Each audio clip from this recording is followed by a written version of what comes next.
पहला, नाम जप में स्वाभाविक प्रीति, राधा राधा राधा राधा राधा राधा, हर्ष, एक ऐसी लगन, एक ऐसी अगन जो बुझे ना, जो टूटे ना। नाम के प्रति एक विशेष प्रियता।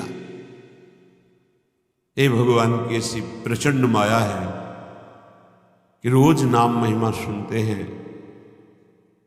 पकड़ नहीं पाते हैं, पकड़ नहीं पाते, रोज सुनते हैं। कैसे बड़ा विचित्र खेल है। हम सब सुनते हैं, हम सबको पता है यहां से नाम रूपी धन लेके जाएंगे और कुछ नहीं। उसकी तरफ से कितने हम उदासीन हैं।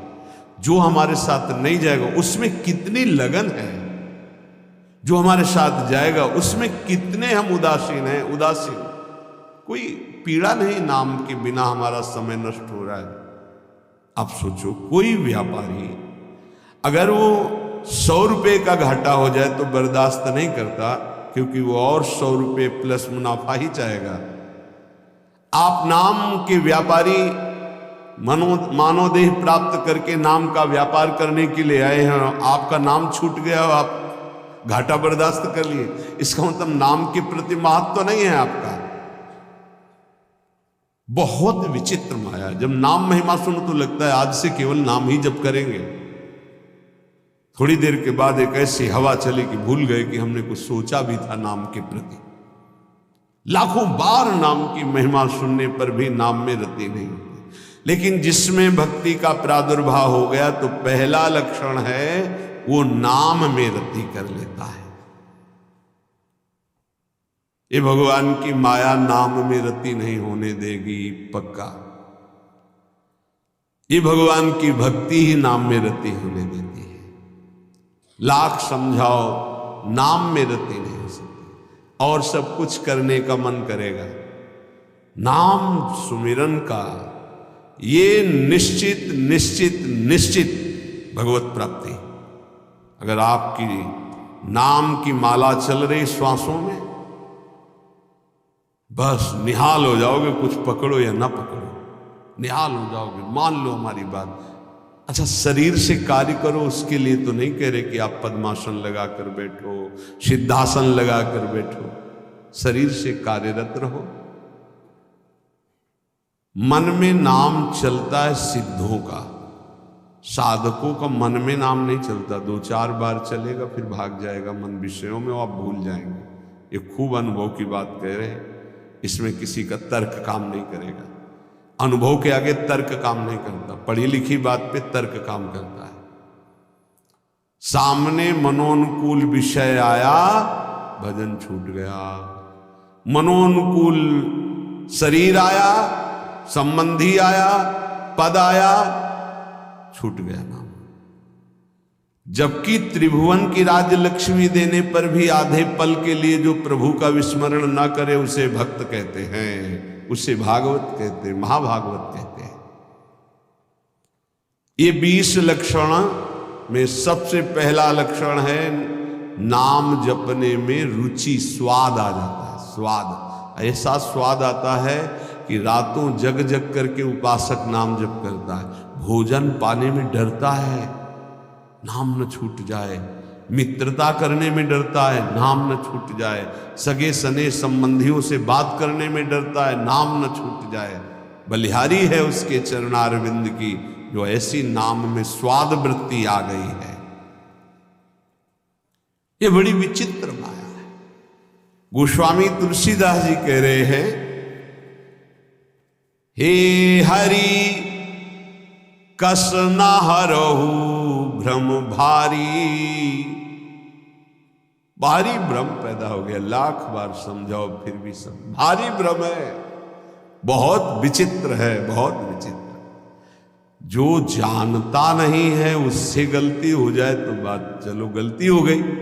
लेकिन अपने लोग तो जानते हैं ना, सत्संग सुनते हैं, सत्संग कहते हैं, फिर गलती के तो चांस नहीं होने चाहिए। लेकिन सत्संग सुनो और सत्संग करो। नाम जब नहीं करोगे ना तो वही करोगे जिसको कहते हो नहीं करना चाहिए। कागज में लिख लो चाहे दिमाग में लिख लो, ये हम छाती की बात कहते हैं, पढ़ी लिखी बात नहीं। भजन नहीं है तो बोलते रहो त्याग वैराग्य की बातें, सुनाते रहो, तालियां पिटती रहेंगी, लेकिन माया तुम्हें पीटती रहेगी। भजन है कुछ बोलना आता हो ना आता हो, सीधे भगवान से तुम्हारा संबंध हो, जो है वही प्रकाशित हो जाएगा। एक अद्भुत आनंद, जब निज सुख प्रकट होता है तो मन भोगों में नहीं जाता। निज सुख बिन मन होई कि थीरा। यद्यपि मृषा सत्य भाषे, जब लगी नहीं कृपा तुम्हारी, हे हरि कस न हरहु भ्रम भारी। मेरे स्वामी, संसार को सत्य और सुख रूप मान करके आपको भूल जाता हूं, भारी भ्रम है, बहुत भ्रम। आप देख लीजिए, देख लीजिए, आपके अनुकूल भोग केवल होना चाहिए, चाहे आंख का हो, चाहे कान का हो, चाहे नाक का हो, चाहे भोग का हो, चाहे किसी, प्रभु की याद नहीं आएगी। देख लेना क्या गजब का आकर्षण है। हर भोग में इतनी सामर्थ्य कि प्रभु को भुलवा दे, गजब। धन्य है वो भक्त जो ऐसी परिस्थिति में राधा राधा राधा राधा राधा। कई बार हमने कहा है कि आप किसी भी भोग का वास्तविक सुख देखना चाहते हैं तो ठीक जब आप भोग रहे, चाहे रसेंद्री का हो, जनेन्द्री का हो, नेत्रेंद्री का हो, घ्राणेन्द्री का हो, उस समय आप नाम में चित्त लगा दीजिए, राधा राधा। फिर सुख मिले तो हमको बता देना। जब नाम भूले और उसमें एकाग्र हुए तो आपकी एकाग्रता और कामना के कारण आपको सुख दिखाई देता है, अन्यथा नहीं। प्रभु यद्यपि मृषा, बहुत झूठा सुख है, पर सत्य भास है, सत्य लग रहा है। नाथ कृपा कर दो, इस भ्रम को हटा दो, आपकी कृपा से ही हटेगा। अर्थ अविद्यमान जानिय, संस्कृति नहीं जाए गोसाई। बिन बांधे निज हठ सठ परवश, पर्यो कीर की नाई। प्रभु, यद्यपि यहां जितना कुछ सब मिथ्या है, सत्य है, यहां सब झूठा है। जो पहले था वो अब नहीं, जो अब है वो आगे नहीं रहेगा, खत्म होता जा रहा है। वो शरीर गए जिनको मां पिता कहते थे, गए, उनके मां पिता गए। ये जाने को तैयार है, जो जन्मे हैं वो बढ़ के जाने को तैयार है। होश में यहां कोई टिक नहीं रहा है, सब जा रहे हैं, क्रम से जा रहे हैं, समय से जा रहे हैं अपने अपने। लेकिन यहां जो लेने आए हो, कमाने आए हो, जिसे देव दुर्लभ कहा गया है, उससे क्यों उदासीन हो, उसको क्यों नहीं पकड़ रहे। पर हरि, यद्यपि यह सब झूठा है, पर आपकी माया का इतना आकर्षण है कि सत्य भास रहा है। देखो, बैंक में 1 लाख रुपया जमा है, उसका 5 रुपया भी खर्चा नहीं करना। अगर 5 रुपया मिल जाते तो 1,05,000 रुपया हो गए, 10 और हो गए, 1,15,000। वो जोड़ते अब 2 लाख हो गए, अब 3 लाख हो गए। मरते समय उन्हें 3 लाख का चिंतन हुआ, सांप बन करके उसी घर में बैठे। कितना नाम जप किया, ये खास बात है। पर प्रभु, ये बड़ा भ्रम है, बड़ा भ्रम। छोटे मोटे की बात नहीं करते, जिनको ज्ञान है उनकी बात कर रहे हैं, और तो सब उसी में फंसे। अर्थ कौन सा सुख देता है? संख्या का। ये पकड़ी गई है बात। गिनने का बड़ा सुख होता है। एक बार गिन के फिर दोबारा गिनो तो बड़ा मीठा लगेगा। उनको संख्या का बड़ा आकर्षण है, हर विषय का आकर्षण है। चिंतन, भैया खास बात हमारी पकड़ लो, जगत में जो कुछ तुम्हें सत्य भास रहा है, सुख दे रहा है, उसका कारण तुम्हारा चिंतन है। भगवान ने स्पष्ट कहा, ध्यायतो विषयान पुंसान संगास्तेषुपजायते संगात संजायते कामा।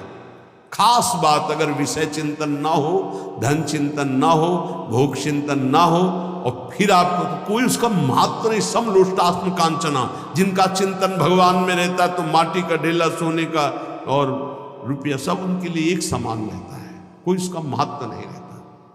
महत्व न रहते हुए केवल व्यवहार दिखाई देता है, आंतरिक महत्व नहीं होता।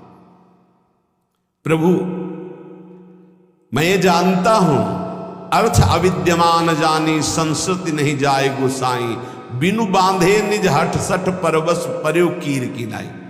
मैं ये जानता हूं कि मेरा शरीर भी छूटेगा, धन भी छूट जाएगा, मैं जानता हूं कि पुत्र आदि परिवार के मेरे नहीं है। नहीं, परिचय बताओ, ये 20 साल पहले कहां थे? अगर आपका बहुत घनिष्ठ प्रेम है कि मेरा इकलौता लाडला पुत्र है, तो ये 20 साल पहले कहां था आप बताओ। इसके बाद ये जो कहां जाएगा आप बताओ, कितने दिन रुकेगा आप बताओ। कुछ नहीं, बेमतलब जैसे स्टेशन में कोई आके मिल जाए और बैठ जाए और हाथ मिलाए, चाय पिए तो मुझसे अपनापन कर ले, उसकी गाड़ी आई चले गए, रोना शुरू कर दे। बोले क्यों? बोले वो हमारा दोस्त था, चला गया। ऐसे जानबूझ के हम फंस रहे हैं। प्रभु जैसे जो तोता है वो जानबूझ करके बंद जाता है, कई बार होता है। प्रभु ऐसे जानबूझ करके हम फंस गए। अब ऐसी और भगवान बीच बीच में सब आसक्तियों को हटाने के लिए विरोध करवाते रहते हैं। कटु वचन, प्रतिकूल व्यवहार, पुत्र से, पत्नी से, पति से, सबसे समझ कोई तेरा नहीं। वो चाहे जितना पिटे, वो चाहेगा उन्हीं को। तब लगता है यार कैसी विचित्र माया।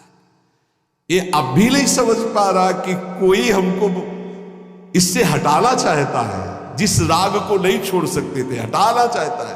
अब बोल राधा राधा, निकल पड़ भगवान की खोज में, तेरा मंगल हो जाएगा। नहीं, बंदे कीर बरकट की लाई।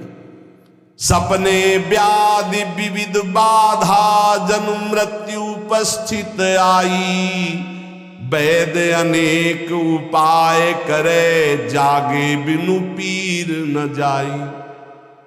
ये भाई ऐसा है जैसे कोई स्वप्न में देखा कि मेरे पेट में बहुत दर्द हो रहा है, और इतना भयानक दर्द कि बस मरने जा रहे हैं।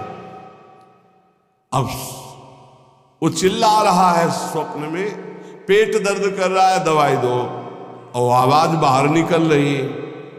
अब बाहर से बड़े बड़े वैद्य बुला करके उसको दवाई पेट में लगाई जाए तो क्या उसका दुख दूर होगा? विचार करके बताना। बोले नहीं, वैद्य अनेक उपाय करे, जागे बिनु पीर। उसको दवाई की जरूरत नहीं। बोले जरूरत क्या? उसे जगा देने की जरूरत। अब ना पेट में दर्द है, ना मृत्यु जैसा कष्ट है, कुछ थोड़ी देर स्वप्न का नशा रहता है जागने के बाद भी, अच्छा या बुरा का। ऐसे ही ब्रह्मबोध होने के बाद भी, तभी कहा गया ब्रह्मबोध होने के बाद भी बिल्कुल वैसे ही जैसे साधन पद्धति में रहे वैसे रहना, क्योंकि स्वाप्निक संसार का प्रभाव काफी देर रहता है। जब ब्रह्मबोध स्थिति लंबे समय तक, तब वो स्थिति, जैसे आप जग गए, लगा स्वप्न है लेकिन उसका प्रभाव रहेगा। अच्छा स्वप्न है, स्वप्न में आपकी माँ आई है तो आंसू चलने लगे। बुरा स्वप्न है तो भय लगेगा। हम तो ये कह रहे गोस्वामी जी महाराज कि स्वप्न में देखा इतना बड़ा व्याधि पैदा हो गई कि मृत्यु जनित कष्ट हो रहा है, वैद्य बुला के दवा करवा, उसको कोई फायदा मिलेगा? बोले नहीं। फायदा कैसे मिलेगा? बोले जगा दे बस, न रोग है न कोई पीड़ा है, पीड़ा पूरी महसूस होती है। ऐसे ही श्रुति गुरु साधु समृति सम्मत यह दृश्य असत दुखकारी, तेहि बिनु तजे भजे बिनु रघुपति विपति सके कोटारी। ऐसे ही ये जो तुम जागृत में देख रहे हो मायाकृत स्वप्न है, मोह निशा सब सोवनिहारा, देखे स्वप्न अनेक प्रकारा। तो बोले वो वैद्य कौन है? बोले वेद है, शास्त्र है, पुराण है और प्रवचन है, ये सब उस दुख मिटाने की औषधि है। पर सबसे पहले उसे जगाओ, उसको जगाओ। तो जगने का मतलब क्या होगा? बोले दृश्य असत दुखकारी, तेहि बिनु तजे वैराग्य, भजे बिनु रघुपति अनुराग, विपति सकै को टारी। संसार से वैराग्य और प्रभु से अनुराग हुए बिना ये भारी दुख परंपरा, पुनरपि जननम पुनरपि मरणम पुनरपि जननी जठरे शयनम, ये मिटने वाली नहीं। बहु पाए संसार तरन कहाँ, बिमल गिरा श्रुति गावे, तुलसीदास मैं मोर गए बिनु, जीव सुख कबहु न पावे। मैं और मोर तोर तय माया, जब तक मैं मोर तय तोर नहीं जाएगा तब तक कभी सुख की अनुभूति नहीं होगी। ये ऐसा भ्रम फैल गया मैं मोर तय तोर का कि नाम में रति ही नहीं होती।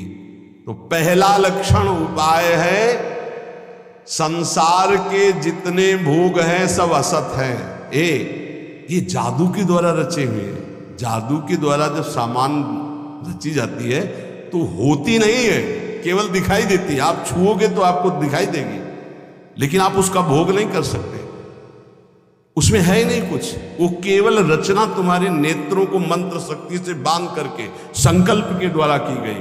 तो ये संकल्प के द्वारा रचना हुई भाई पूरी सृष्टि की। एको हम बहुश्यामा, यहां केवल परमात्म तत्व और वो दिखाई नहीं दे रहा, हमें भोग तत्व दिखाई दे रहा है। रसेंद्री का, नाना प्रकार की इंद्रियों का भोग, ये बहुत बड़ा स्वप्न है, बड़ा दीर्घ स्वप्न है। इसको जगाने के लिए संत महात्मा गुरुदेव ये कृपा प्रसाद कर रहे हैं। तो जब जग जाओगे तब तुम्हें कोई रोक नहीं पाएगा भगवत प्राप्ति के लिए, क्योंकि पता चल जाएगा झूठा है, कौन सा भोग सत्य है। आप देखो ना कैसी आसक्ति है, 100 बार 1000 बार उसी भोग को भोग लो, फिर भी मन कहता है सुख तो वही है, राधा राधा राधा। ये तो कल्याण के लिए है, सुख वहां है। ये स्वाप्निक जो सत्य भाव स्वाप्निक बैठ गया है, ये सत्य बैठ गया है। ये पाठ कर लो, नाम जप कर लो, इससे तो कल्याण होगा, लेकिन आनंद जो आएगा वो टीवी में आएगा, गेम खेलने में आएगा, वो इंद्रियों के भोगों में आएगा। ये तो कल्याण के लिए है। और ये पता लिए कि आनंद है तो भगवान में, और दुख है तो दुखालयम शाश्वतम संस। बड़ा विचित्र माया का जाल बिछा हुआ है, जिसने उन्हें बिछाया है वही तुम्हें निकालने के लिए कृपा भी कर रहे, सत्संग मिल रहा है। पहला है नाम जप, बैठा लो। भक्ति का पहला लक्षण है अव्यावृत भजनात्, अखंड भजन, निरंतर भजन। भजन नहीं है तो भक्ति की पहली सीढ़ी ही नहीं तुम्हारे, तो फिर महल पर कैसे पहुंच जाओगे। पहला लक्षण राधा राधा राधा राधा, खूब नाम जप। दूसरा लक्षण, उस भक्त की जिह्वा से कभी भी किसी की निंदा नहीं निकल सकती। इनको अपने जीवन में स्वाध्याय के रूप में रखकर आचरण में उतारना चाहिए। कभी भूल कर किसी की निंदा मत करो, नहीं आपका भजन करने का भाव नष्ट हो जाएगा और भजन नष्ट हो जाएगा। तीसरा, चाहे जितनी अच्छी वस्तु आ जाए, चाहे जितना बड़ा मित्र आ जाए या कोई भी सांसारिक पद प्रतिष्ठा, कभी हर्षित मत होना। हर्षित हो गए तो भगवान का भजन छूट जाएगा। हर्ष मत कर। ये हर्ष द्वंद्व के अंदर आता है, हर्ष और शोक। बढ़िया कोई गाड़ी आई, कोई सामग्री आई, कोई हर्षित हो गए तो अगला लिखा है फिर आपको शोकित होना पड़े। हर्ष और शोक दोनों भजन को छीन लेते हैं, भजन नहीं होने देते। भगवान की माया के द्वारा प्रेरित होकर के जब आप नाम जप करेंगे किसी की निंदा नहीं करेंगे तो आपके सामने ऐसे पदार्थ, वस्तु, व्यक्ति, ऐसे पद आएंगे कि आपको हर्षित कर दें। हर्षित मत होना, प्रसन्न होना, आनंदित होना ये प्रभु से होता है। माया के द्वारा हर्ष होता है। हर्ष शोक भय नहीं मन माही, अस सज्जन मम उर्वस कैसे, लोभी हृदय बसे धनु जैसे। भगवान कहते हैं मेरे भक्त के अंदर हर्ष नहीं होता। हर्ष शोक भय नहीं मन माही। तीसरा ये, भगवान की माया के द्वारा कुछ भी आपके पास भेजा जाए आप हर्षित नहीं होइएगा। ये ध्यान रखिएगा, ये माया रचित वस्तु से हमें आनंदित नहीं होना। यदि नहीं हुए तो तुम शोकित नहीं होगे जब कोई नष्ट होगा, और जब हर्ष शोक नहीं होगा तो नाम चलेगा। जैसे एकांतिक में कई बार प्रश्न करते हैं कि हमारा पुत्र मर गया, भगवान पर श्रद्धा नहीं रही, हमारा तो भजन ही चौपट हो गया, अब हमारी श्रद्धा नहीं रही, वो हमारा सब काम चौपट हो गया, जब से भजन शुरू किया सब बाधाएं खड़ी हो गई, हमारी श्रद्धा नहीं रही। क्यों? पाप नष्ट हो रहे। भजन शुरू किया, माया ने विघ्न रूप प्रारब्ध को सामने खड़ा कर दिया। अगर चुपचाप सह गए, शोक आ गया है, नाम चल रहा है, चिंता मत करो, शोक आनंद में बदल जाएगा। हर्ष आया है, हर्षित मत हो, नाम जप करो, यही निरंतर आनंद में बदल जाएगा। हर्षित हुए तो शोकित होना पड़ेगा, शोकित हुए तो सब निराशा छा जाएगी, न प्रभु में आशा रह जाएगी न भजन में। चौथा, यदि कभी तुम्हारे सामने ऐसी परिस्थिति है किसी की कि वो बड़े दुख में है और तुम उसका दुख दूर करने में शरीर से, धन से, वस्तु से सक्षम हो, तो तुम्हें कभी उसकी उपेक्षा नहीं करनी चाहिए। ये बात जरूर ध्यान रखें, इससे बहुत लाभ होता है। किसी के दुख को देख करके उपेक्षा न करें। यदि अपने को अवसर मिला है तो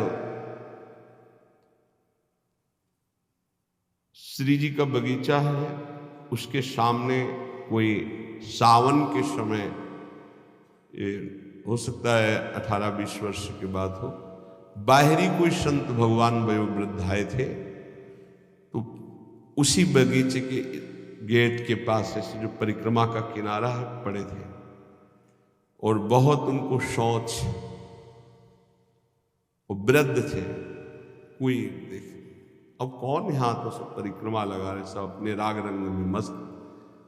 सुबह देखा था परिक्रमा करते से, सोचा ऐसे ही, फिर भिक्षा को गए तो दोपहर को देखा ऐसे, फिर भी लगा के आराम कर रहे होंगे। शाम के देखा तो फिर वही, तब लगा शाम के दर्शन करने, तब नजदीक गए तो देखा वो बोल नहीं पा रहे थे। एक मित्र संत जो थोड़ा अर्थव्यवस्था वाले थे, उनसे प्रार्थना की, रामकृष्ण मिशन में भर्ती हुए, जो 8-10 दिन हो, तो उनका जो दुलार मिल रहा था ना, वो हृदय में जो आनंद प्रकट का, ऐसा लग रहा था मेरे प्रभु स्पर्श कर रहे हैं। हमारे पास सामर्थ्य नहीं है तो शरीर से, व्यवहार से, बुद्धि से, अगर अर्थव्यवस्था है तो अर्थ भी लगा करके, प्राप्त सेवा का त्याग करने से भजन में हानि हो जाती है। प्राप्त सेवा, अगर कोई पशु पक्षी मनुष्य ऐसा है जिसके सानिध्य को भगवान ने दिलाया, जैसे पूज्य भाई जी श्री हनुमान प्रसाद पोद्दार जी महाराज, एक वयोवृद्ध टीबी के रोग के जिनको घर वालों ने निकाल दिया था, वो ऐसे ही रोड के किनारे, बहुत ही बुरी दशा थी। तो किसी भक्त ने बताया कि ऐसा ऐसा कई दिन से देख रहे हो। बहुत भाई जी नजदीक गए, उनको उठा के लाए, अपने एक कमरे में रखा, जांच करवाई तो टीबी बहुत बढ़ी हुई थी।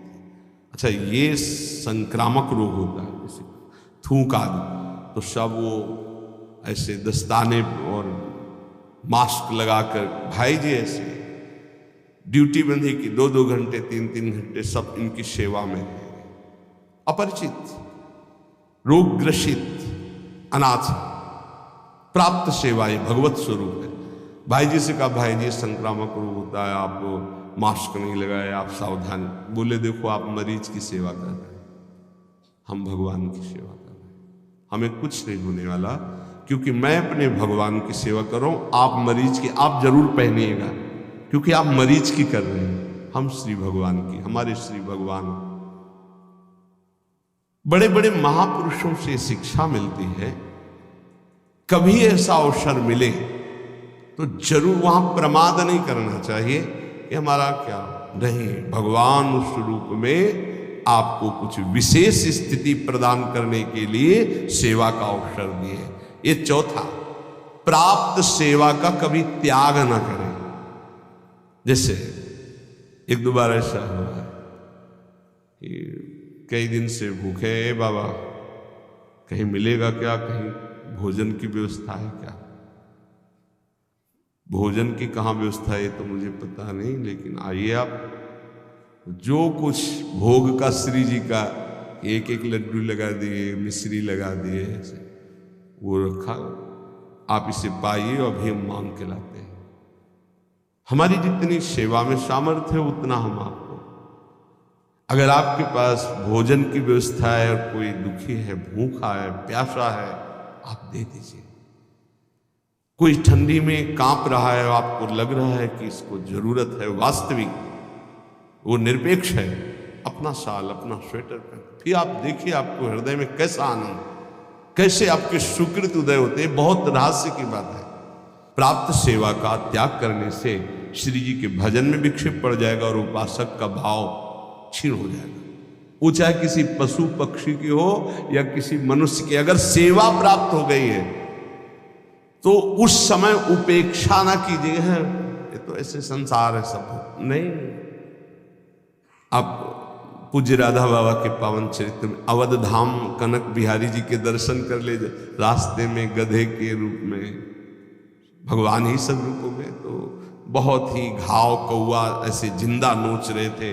बाबा ने देखा तो सब, अब बाबा प्राय मौन रहते थे, अपना अचला उतारा, पूरा उड़ा दिया, बस एक ऐसे ऐसे मक्खियां उड़ा रहे। भाई जी को चिंता रहा करती थी, क्योंकि बाबा भावावेश में कभी भी कहीं भी खड़े हो गए, कहीं तो पीछे मुड़ के दे, राधा बाबा कहाँ है, पता नहीं कहाँ है। अब दौड़ भाग हुई तो देखा कि अरुण वस्त्र का जो भगवा वस्त्र है वो उस गधे को उड़ाए हुए आप ऐसे। तो कहा कनक बिहारी के पट बंद हो जाएंगे इतने, जब तक ये परम धाम नहीं जाएगा तब तक हम कनक बिहारी के दर्शन नहीं करेंगे। जब इतने बड़े महापुरुष का वस्त्र ऊपर पड़ गया और हाथ लग गया, तब भोग कौन सा रह जाएगा। प्रारब्ध क्षय हुआ, शरीर पूरा हुआ, अवध धाम में शरीर पूरा हुआ, वो भगवान को प्राप्त हुआ, क्योंकि महाभागवत बैठे हुए दुलार कर रहे हैं। ये पशु पक्षी कोई भी, प्राय महान भागवतों में दृश्य देखा गया। पांचवा, भारी दुख उपस्थित होने पर भी किसी से सहयोग ना मांगे। भक्त हमें नहीं मांगना, हमें प्रभु की तरफ देखना। अगर उनकी तरफ से कोई भेजा हुआ है तो मानते हैं कि निमित्त बनाकर प्रभु ने इसको भेजा है, हमारी कोई पर्सनल मांग नहीं, पर्सनल संबंध नहीं। तभी आप भगवत भाव को जान पाएंगे कि कितनी कृपा हम पर है। अपना भारी से भारी समस्या में केवल संबंध प्रभु से रहना चाहिए, किसी अन्य के प्रति हमारा भाव ना जाए। ये अध्यात्म है, इसे ठीक से समझ लीजिए। भारी से भारी दुख उपस्थिति होने पर भी हम किसी से सहयोग ना मांगे, अन्य किसी से। हम उसको जितना निवृत्त कर सकते हैं, जो व्यवस्था दी प्रभु ने, नहीं तो हम प्रभु की तरफ देखते हैं। सच्ची मानना, बड़ी से बड़ी व्यवस्था एक क्षण में वो प्रभु कर देते हैं। निमित्त किसी को बना दे, तब आपको लगेगा ये श्री जी के द्वारा किया हुआ विधान है, मेरे द्वारा नहीं। छठा, तुम्हारे पास जो भी वस्तु है, जो भी पद है, जो भी संपत्ति है, वो केवल श्री भगवान के द्वारा दी हुई है, वो श्री भगवान की है, ऐसा भक्त प्रतिपल मानता है। नाथ सकल संपदा तुम्हारी, मैं सेवक समेत सुतनारी। साधन वैराग्य मार्ग में जो तपस्या है, जो भजन है, जो ज्ञान है, जो वैराग्य है, जो प्रेम है, जो भी वो प्रभु के द्वारा प्रदत्त है, इसलिए कभी उसका अभिमान न करे, न बाहरी पद प्रतिष्ठा संपत्ति का, न आंतरिक तप समाधि आदि तक का। सातवां, कोई भी प्राणी कितना भी तुम्हारे प्रति, वही जो अभी वृंदावन महिमामृत में सुना, कितना भी अपमान करे, निंदा करे, अपराध करे, चुप रहना, सहन कर जाना, कुछ मत बोलना। उसकी तो तुम्हारी क्षमा ही जाकर के बुद्धि ठीक कर देगी। दंड से ज्यादा क्षमा में बल होता है, ध्यान रखना। भगवान शिव कह रहे हैं, अपने कर्म जाए अपकारी, उमा क्षमा साप होते भारी। यदि आपने क्षमा कर दिया तो आपका आनंद बढ़ेगा, और वो क्षमा उसके लिए सांप से भी अधिक दंड जाकर के देगी। हमें ऐसी भी भावना नहीं करनी, हमें हृदय से क्षमा करना है, पर वो अपकार करने वाला अपने आप जलेगा, अपने आप नष्ट होगा। आपको क्षमा ही करना है। जैसे किसी की सोच है कि अगर उसे क्षमा कर दिया तो बढ़ता चला जाएगा, नहीं, ये क्षमा ही अस्त्र है, उसको जाकर के परास्त करेगी, उसके हृदय को, उसकी बुद्धि को ऐसी जगह गिराएगी, उठ नहीं पाएगा। उमा क्षमा साप उते भारी, सांप से भी, दंड से भी ज्यादा उसका वो क्षमा हिसाब कर देगी। आपकी तरफ से क्षमा होना चाहिए। ये संत, ये भक्त, ये वैष्णव जनों का बल होता है, क्षमा एक बल है। आठवां, अपने गृह कार्य करते हुए या अपने साधन कार्य करते हुए बुद्धि को चंचल ना होने दे, अपने साधन पे रखे, अर्थात नाम जप चलना चाहिए। कार्य करते हुए, अपने साधन कार्य को करते हुए बुद्धि को चंचल ना होने दे, उसे अपने लक्ष्य में रखिए, अपने आराध्य देव में रखिए, श्यामा श्याम में रखिए। नवा, मृदु भाषण कीजिए, कभी कठोर भाषण, उद्दंडता पूर्वक ऐसे शब्द न निकल जाए कि किसी के हृदय में चोट पहुंच जाए, किसी का हृदय दुखी हो जाए, ऐसा नहीं बोलते। बहुत संभाल के भक्त को बोलना चाहिए। आपकी वाणी नाम जप करती है, इसलिए कोई ऐसे शब्द ना निकले। बहुत भूल हो जाती, कभी कभी ऐसे शब्द निकल जाते हैं जिनको फिर बाद में बड़ा पश्चाताप होता है। यद्यपि हितकर भावना से ही निकलते हैं, पर वो नहीं निकलने चाहिए, क्योंकि भजन करते हो सत्य हो जाएगा उसके ऊपर। मान लो धाम वास करते हो, भजन करते हो, आपने शासन के लिए ही बोल दिया कि भोगोगे, दुर्गति हो जाएगी, मान लो, नहीं बोलना। तो भाई ऐसे चलने से ऐसा होता है, ऐसे चलने से ऐसा होता, बस भोगोगे, दुर्गति हो जाएगी, समझ नहीं पा रहे, आप सीधे उसको दंड विधान दे रहे हो, ऐसी गलती हो जाती है।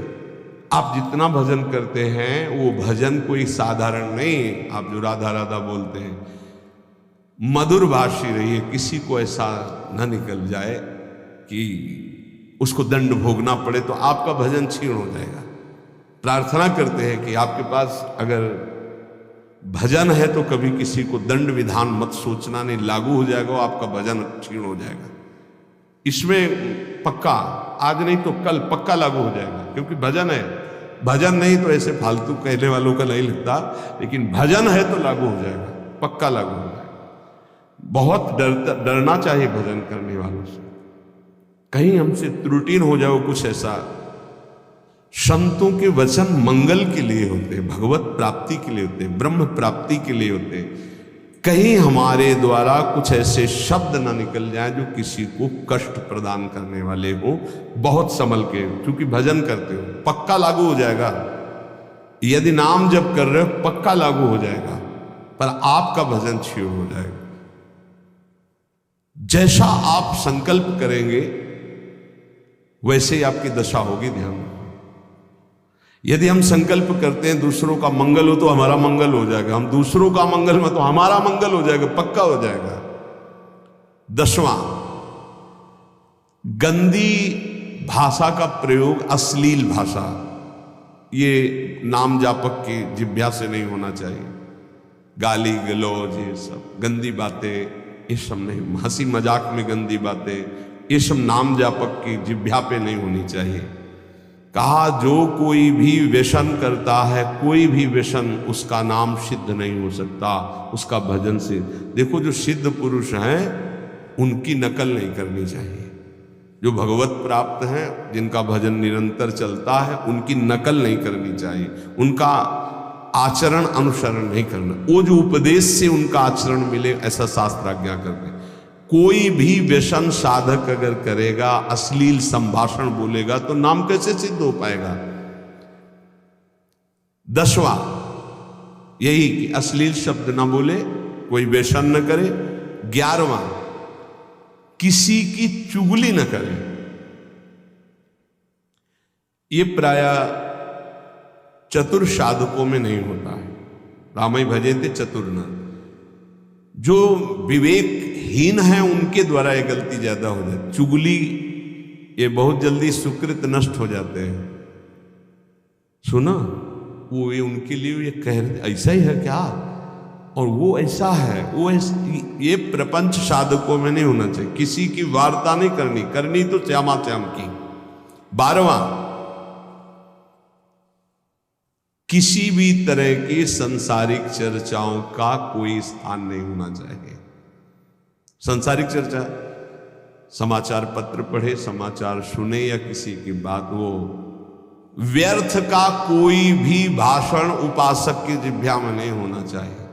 भाई अगर आपको नेता बनना है, राजपदों पर राष्ट्र सेवा करनी, तो जरूर समाचार सुनिए।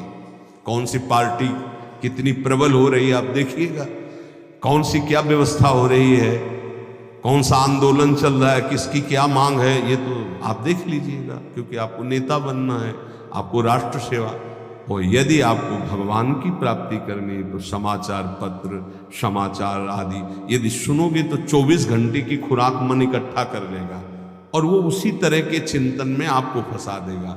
और जो चिंतन होता बोले बिना रह नहीं जाता। पुण्यात्मा का, महात्मा का लक्षण है, कितना नाम जमा किया, बोला राधा, अब इसकी कौन सी कीमत है। ये महत्व का समझ में आएगा, वो महत्व समझ में आएगा। इसीलिए या कह रहे ये व्यर्थ के संभाषण सुनना, व्यर्थ की भाषण की वृत्ति रखना।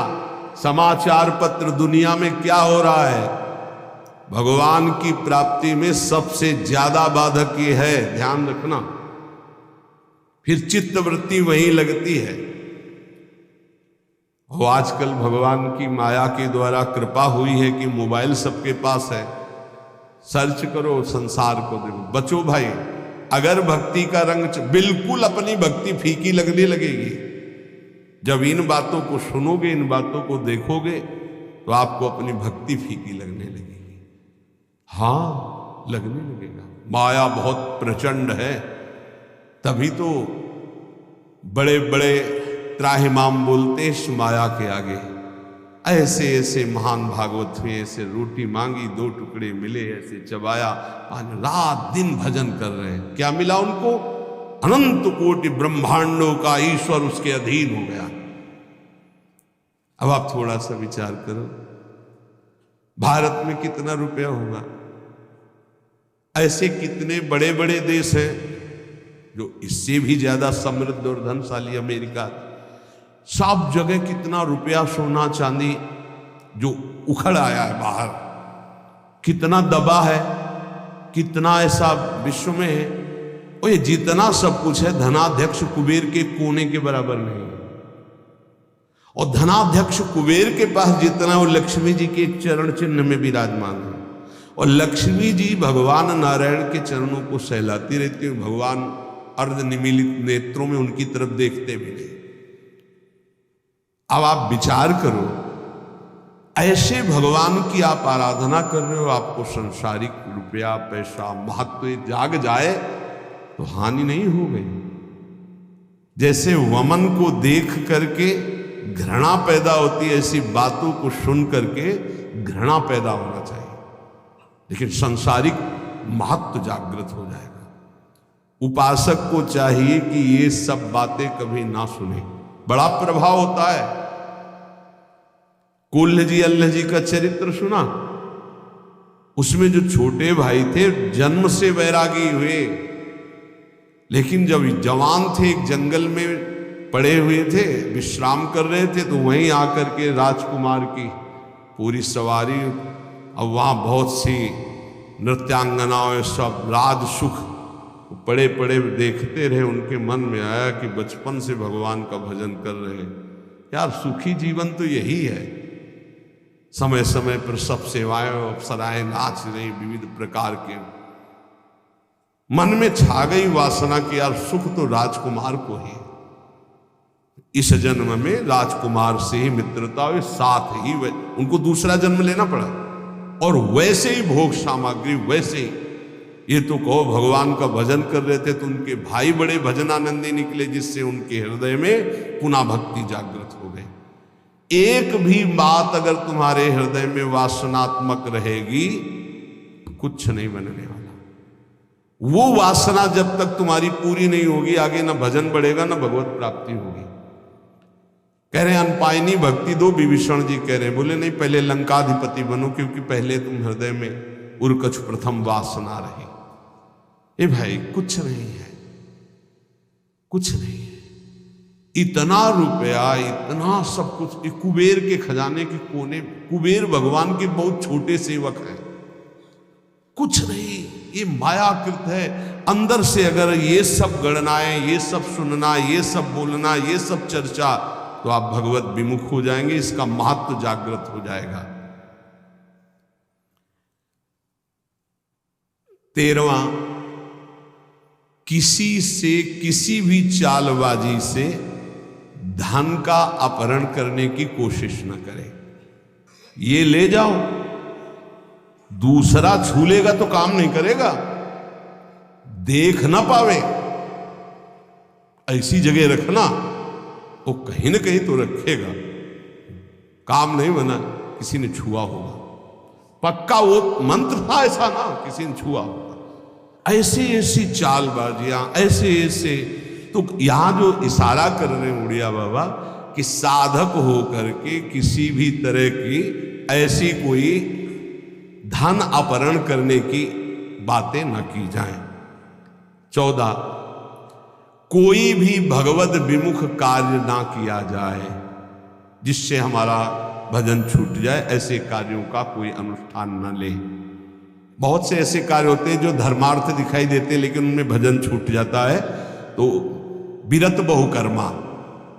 15, हित मित पथ्य मेद, ऐसा भोजन करें। 15वां भोजन हित। हित का तात्पर्य है जो शरीर और भजन के लिए हितकर हो, शरीर और भजन के लिए। देखो ये जो गरम मसाले आते हैं, स्वाद तो भले आपको अच्छा लगता हो लेकिन आपके शरीर और भजन के लिए हितकर नहीं। जो जैसे नहीं सब्जियों में डालते हैं, क्योंकि उसमें कुछ ऐसे होते हैं जिनमें वो सब पड़ा होता है, जो निषेध है सात्विक वृत्तियों का, पर बनता स्वादिष्ट उन्हीं से है। हल्दी धनिया नमक और छौंक लगा दो, पूरा सात्विक भोजन। हल्दी पीस लो अपने घर में, धनिया पीस लो, नमक, तो आपको स्वाद नहीं मिलेगा लेकिन स्वास्थ्य ठीक रहेगा और आपका भजन होगा। वो हितकर नहीं है आपके, वो स्वाद तो जरूर बना देगा लेकिन भजन नहीं बनाएगा। पहला है भोजन हित, आपका भजन बने और आपका स्वास्थ्य ठीक रहे। कुछ ऐसी पदार्थ पड़ते हैं जिनसे एसिडिटी बने, जलन पैदा है, खट्टी डका, भजन में मन लगेगा, थोड़ी थोड़ी देर में वो जलन कर। मित, थोड़ा भोजन, थोड़ा बहुत रहस्य है, ये अध्यात्म शक्ति को बढ़ाता है। अधिक भोजन में हमारी अध्यात्म शक्ति पचाने में लग जाती, भजन नहीं होता। भोजन पर बहुत ध्यान देने की बात है। हित और मित, मित माने थोड़ा, अल्पाहार, और पथ्य जो रोग प्रदान करने वाला न हो। जैसे आप बैंगन है, बहुत सी ऐसी बादी का करने वाली वस्तुएं हैं, वो लिप लिप लिप लिप होती, घुइयां कहते हैं, क्या कहते हैं उसे? अरबी तो आप गांव में घुइयां कहते हैं यार, अरबी फारसी वो नहीं। ये सब चीजें जैसे स्वाद के लिए उड़द की दाल, ये बहुत से ऐसे पदार्थ हैं जो आपको वायु रोग से ग्रसित करेंगे, कब्ज बनाएंगे, भजन में रुचि नहीं होगी। और मेध्य पवित्र भोजन, भगवत प्रसाद रूप जो प्रभु को अर्पित किया। हित मित पथ्य और मेध्य बुद्धिवर्धक पवित्र भोजन। हित भजन बढ़ाने वाला, स्वास्थ्य पुष्ट करने वाला। देखो हर चीज सात्विक थोड़ा अधिक होने पर राजसिक हो जाती है और पूरा अधिक होने पर तामसिक हो जाती है। जैसे दूध, दही, घी, खीर आदि जैसे ये सात्विक है, तो कितना? आगे लिखा मित, थोड़ा। सात्विक आहार भी थोड़ा ज्यादा हुआ तो रजोगुणी हो जाएगा, कामादि की इच्छा पैदा कर देगा। और अधिक हो गया तो तमोगुणी, निद्रा, आलस्य, प्रमादोत्थम तत्तामस मुदातम। सात्विक आहार, फिर तामसिक आहार की बात क्या? 16वां, अपने विचार को कभी भी किसी के आगे मत बताओ। जो आपका निरंतर भजन चल रहा है, जो भजन की अनुभूतियां हैं, जो आपकी दिव्यता है, किसी के आगे मत बोलो। 17वां, ये सब आने पर भी गुरु कृपा समझो, कभी अभिमान ना करो। हमारे अंदर जो दिव्यता आ रही है वो गुरु कृपा से आ रही है, साधन तो एक निमित्त मात्र है, कभी अभिमान न करें। 18वां, सदैव चाहे वो कल वैष्णव हुआ हो, ये नहीं देखना कि हम तो 25 वर्ष से वैष्णव, 50 वर्ष से, अगर कल वो दीक्षा ली है, वैष्णव चिन्ह धारण किए हैं, तो हाथ जोड़कर उसको प्रणाम करो। ये शालिग्राम भगवान आज विराजमान किए गए हो या 1000 वर्ष से पूजित आ रहे हो, उसमें कोई अंतर है क्या? तो आज वैष्णव बना है, चाहे 1000 वर्ष से वैष्णव पद्धति चली है, तो हमको नमस्कार उस वैष्णव वेश को, वैष्णव चिन्ह को करना है। एक बार मधुकर शाह की यही परीक्षा लेने के लिए नगर वालों ने उपहास किया। एक गधा को नाम का दुपट्टा उड़ाया जिसमें नाम लिखा हुआ था, और तुलसी की मोटी माला डाली और 12 तिलक लगाए। और जब वो ठाकुर जी की सेवा करके निकले तो बाहर ही, तो वो लोग खड़े थे देखने के लिए कि आप क्या करेंगे, ये वैष्णव जनों को प्रणाम करते। तो साष्टांग दंडवत किया, परिक्रमा की, तो लोग उपहास करने लगे। तो उनका अहोभाग्य मेरी भक्ति का चमत्कार कि मेरे राज्य का गधा भी वैष्णव है। और साष्टांग दंडवत कर, उनको क्या पता चले कि किस कोटि के महापुरुष मधुकर शाह जी। तो उपासक को चाहिए कि छोटे से भी छोटे वैष्णव भगवान को वैसे ही आदर करे जैसे बड़े महापुरुषों। हमारी दृष्टि वैष्णव पर, किसी वैष्णव पर दृष्टि गई, ऐसे होना चाहिए। सब देखो पूज्य महाजन जैसा करते, गुरुदेव भगवान के सामने ही सब हमारे गुरु भाई बैठते हैं, शिष्यजन सरकार पंचांग प्रणाम करते हैं। क्या है, किसको प्रणाम? जो मंत्र है, हाँ वो मंत्र आचार्य के द्वारा मिला हो वही इनके, ये समान भाव से पूज्य हो गए। ऐसे भाव से पूजन। पूज्य श्री चंद्रशेखर बाबा की एक घटना उनके शिष्य बता रहे थे कि एक दिन बाबा के चरण पादुका में छू गए शिष्य के, तो बाबा बैठ करके पादुका को, अरे बाबा मार दिया, ये तो हमारी पादुका। बोले नहीं, इसमें वैष्णव चरण पढ़ते हैं, वैष्णव चरण पादुका है।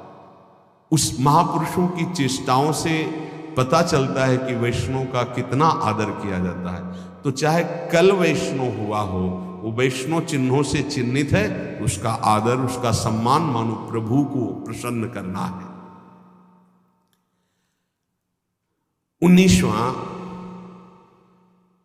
अपना भागवतिक गुण छुपा करके दैन्य भाव दिखावे। सब कलाओं में प्रवीण महान विद्वान होते हुए भी दूसरे की सरल भाषा से कही हुई बात सुने चुपचाप, अपने को कि हमें सब आता है, विद्वान है, अपने गुणों को प्रकाशित ना करे, अपने गुणों को छुपाकर दैन्य है। आखिरी में जब भगवत प्रेरणा होती तब वो बोलते हैं, जैसे जड़ भरत जी, जब रहुगण को अधिकारी पाया तो उपदेश दे दिया, नहीं तो सब उनको पागल ही समझते थे। 20वां, यदि भगवत प्राप्ति करनी है तो बाहरी कोई ऐसा श्रृंगार न करे जो रजोगुणी काम वर्धक होता है। अब अगर साधक हो के उपदेशक होकर भगवत मार्ग का उपदेश देने के लिए यदि गाल चमकाना पड़े किसी पदार्थ से, अरे भाई ब्रह्मचर्य रहो, खूब नाम जप करो तो अपने आप चमकने लगेगा। शरीर स्वस्थ हो और ब्रह्मचर्य रहे और नाम जप करे तो अपने आप मुख प्रसन्न तन तेज विराजा। आजकल किसी किसी के बहुत चमकते हैं, वो लगा करके चिकनाहट लगा करके, तो तुम खुद ही रजोगुणी लगाए हो तो कैसे उपदेश काम करेगा। श्रृंगारिक बनावटी शरीर की महिमा तुम्हारे अंदर बैठी है तो तुम सच्चिदानंद की जागृति कर दोगे उपदेश से या सुन करके? नहीं, बिल्कुल नहीं। रज लगाओ, द्वादश तिलक लगाओ, कंठी धारण करो, नाम जप करो, भगवद आश्रित रहो, ये सब ठीक नहीं है। बाहरी श्रृंगार करना, अब जैसे कि हम गोपी हैं या हम सखी हैं तो भाव बनाने से गोपी सखी हो जाएगा क्या?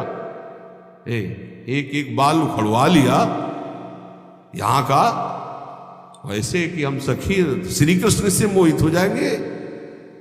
अरे कोटि मनमथ मनमथा, वो भाव से मोहित होते हैं। देखो हमारे गोपी भावापन्न महापुरुषों के चरित्र पढ़ के देखो।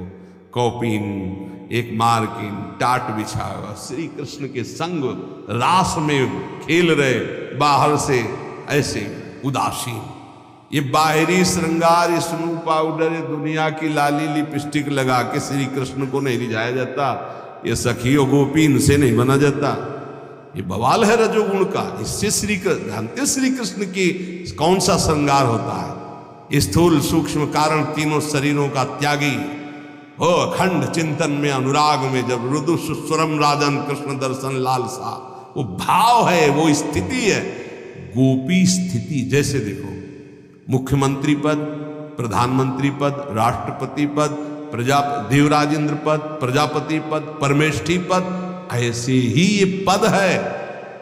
शांत पद, दास्य जो भाव पद, वो सखा भाव पद, ये वात्सल्य भाव पद, ये गोपी भाव पद, ये सहचरी भाव पद, सहचरी पद पावे। पद पावे आता है ना, पद माने ये सबसे बड़ा, परम पद से भी बड़ा पद है। इसको यहां घसीट लाए दे भाव में। यही तो दुर्दशा हो जाती है उपासक की, दे भाव में और गोपी भाव। अरे जहां शिव को भी भाव देह धारण करनी पड़े, आप क्या समझते हो? वहां शिव जी ने जटाओं के ऊपर चुनरी डाल ली। सच्चिदानंद तत्काल तन्मय हुए गोपी भाव में और गोपी बनकर अंदर गए। अब वो तो दिखाने के लिए बाहर से हमारे आप भाव के लिए चुनरी उड़ा दी गई कि ऐसे शिव जी गए थे। सच्चिदानंद शिव हैं, तत्काल भाव किया और उसी भाव देह को प्राप्त होकर तब प्रवेश पाया स्वामिनी जी की कृपा से। इसलिए कह रहे कि ये भक्त को बाहरी बनावटी बचो। दो ही पद्धतियां हैं बैरागी की, या तो पूरा मुड़वा ले या पूरा ऐसे। बीच वाला तो हमने आज तक कभी नहीं देखा किसी भी संप्रदाय में। ये गृहस्थी में, प्रवचन में, उसमें हो सकता है, लेकिन विरक्त में नहीं हो सकता। विरक्ति की दो ही पद्धति हैं, या तो भद्र और या तो फिर उसे सदवई भाषा में कहते हैं झंडे या मुंडे। झंडे कहते हैं पूरा ऐसे रखवा लेना, मुंडे माने मुंडन करवा लेना। ये श्रृंगार भागवती श्री जी के चरण चिन्ह का निर्माण, रज लगी चरण रज और उनका प्रसादी चंदन, द्वादश तिलक, कंठी है अपना सुन। ये सांसारिक श्रृंगार किसके लिए भैया? किसको रिझाना है? प्रिया प्रीतम को रिझाना है। ऐसे रज लो, वैसे लगाओ पूरे, राधा राधा राधा राधा राधा। यदि भगवत प्राप्ति करनी भाई और कुछ प्राप्ति करनी हो तो फिर क्षमा कीजिएगा, ये सत्संग केवल भगवत प्राप्ति के लिए। 20वां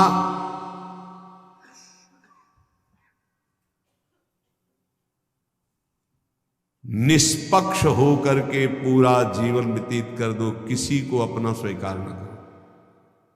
निरपेक्ष, निष्पक्ष, कोई अपना नहीं, किसी की अपेक्षा नहीं, वो श्री भगवान को प्राप्त कर लेता है। ये 20 महान सद्गुण भक्त में जागृत हो जाते हैं। अगर ये याद न रहे तो एक बात याद कर लो, राधा राधा राधा, सब आ जाएगा, अपने आप सब आ जाएंगे। धैर्य पूर्वक हमारी प्रार्थना मान लीजिए, मनुष्य जीवन का परम लाभ जितना नाम इकट्ठा कर लो, ये तुम्हारे बाद में काम में आएगा। अभी इसको खर्चा मत करना, ना रोग में, न संकट में, न विपत्ति में, ये तुम्हें निहाल कर देगा। अभी तुम्हारी समझ ठीक नहीं है, इसलिए संसार की ये हर वस्तु, व्यक्ति, स्थान प्रिय लगते हैं और नाम प्रिय नहीं लगता। लेकिन बात मान लो, ये नाम तुम्हारा लोक परलोक सब कुछ संभाल देगा। ई परलोक सकल सुख पावत मेरी सो भैया कृष्ण गुण संचु। खूब नाम जप करो, एक एक मिनट जीवन का व्यर्थ मत जाने दो। जैसी भी परिस्थिति है उससे लड़ना सीखो, भागना नहीं। नाम के जप से दुख को सहो, नाम के जप से सुख को सहो। सुख में फूलो मत, दुख में भूलो मत। राधा राधा राधा तो निहाल हो जाओगे।